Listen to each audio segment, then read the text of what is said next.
നിയമസഭാ തെരഞ്ഞെടുപ്പിലെ പരാജയം അപ്രതീക്ഷിതമാണെന്ന് CPM നേതാവ് EP ജയരാജൻ പറഞ്ഞു. ഇത്തരമൊരു വിധിയുണ്ടാകുമെന്ന് കണക്കാക്കിയില്ല. എല്ലാ രംഗങ്ങളിലും കേരളം വളർച്ച ഉണ്ടാക്കി. ഇടതുപക്ഷം കേരളത്തിൽ ദുർബലപ്പെട്ടാൽ അത് കേരളത്തിൻ്റെ തകർച്ചയായിരിക്കും. ഭരണവിരുദ്ധ വികാരമല്ലെന്നും കഴിഞ്ഞ സർക്കാർ എന്തെങ്കിലും ജനവിരുദ്ധ നിലപാട് സ്വീകരിച്ചോ എന്നും EP ജയരാജൻ ചോദിച്ചു. കണ്ണൂരിൽ മാധ്യമങ്ങളോട് സംസാരിക്കുകയായിരുന്നു അദ്ദേഹം. കോൺഗ്രസ് മുഖ്യമന്ത്രിയെ തേടി നടക്കുകയാണ്. അത്യന്തം തകർച്ചയിലാണ് കോൺഗ്രസ്. 102 സീറ്റ് നേടിയിട്ടും മുഖ്യമന്ത്രിയെ കണ്ടെത്താനാകുന്നില്ല. BJP 3 സീറ്റ് നേടിയത് ദുഃഖത്തിൻ്റെ ആരംഭമാണ്. ഗ്രൂപ്പ് തിരിഞ്ഞ് മുഖ്യമന്ത്രിയായാൽ ഒരു ഭരണമുണ്ടാകുമോ? ഉദ്യോഗസ്ഥ തലത്തിലും ഗ്രൂപ്പ് ഉണ്ടാകും. 10 വർഷത്തിനിടെ ഒരു പിശകും ഉണ്ടായില്ലെന്ന് പറയുന്നില്ല. CPM മനുഷ്യരുടെ പാർട്ടിയാണ്. ഭാവിയിൽ തെറ്റുപറ്റാതിരിക്കാൻ ശ്രമിക്കും. ഇടതുപക്ഷം തകർന്നു എന്ന് കരുതരുത്.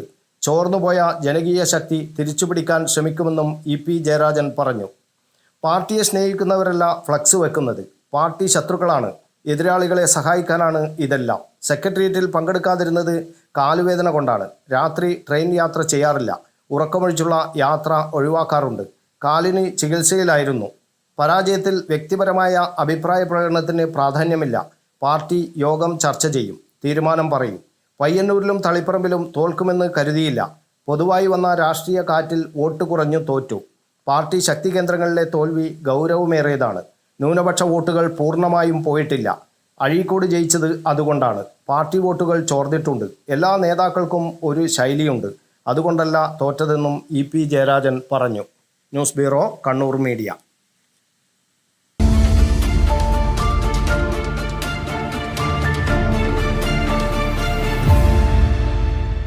വിവാഹ പർച്ചേസുകൾക്ക് കുറഞ്ഞ പണിക്കൂലിയിൽ സ്വർണം മുൻകൂട്ടി ബുക്ക് ചെയ്യാൻ അഡ്വാൻസ് ബുക്കിംഗ് സ്കീം. പണിക്കൂലിയിൽ 50% വരെ ഡിസ്കൗണ്ട് നേടാൻ മൈ ഗോൾഡ് സേവിംഗ് സ്കീം. പണിക്കൂലി ഒന്നുമില്ലാതെ സ്വർണ്ണാഭരണം സ്വന്തമാക്കാൻ ഗോൾഡൻ ബഡ് സ്കീം. എന്നും വിശ്വസ്തയോടെ സ്വർണം സ്വന്തമാക്കാൻ ആരാധന ജ്വല്ലറി, കുവൈറ്റ് ആൻഡ് കണ്ണൂർ.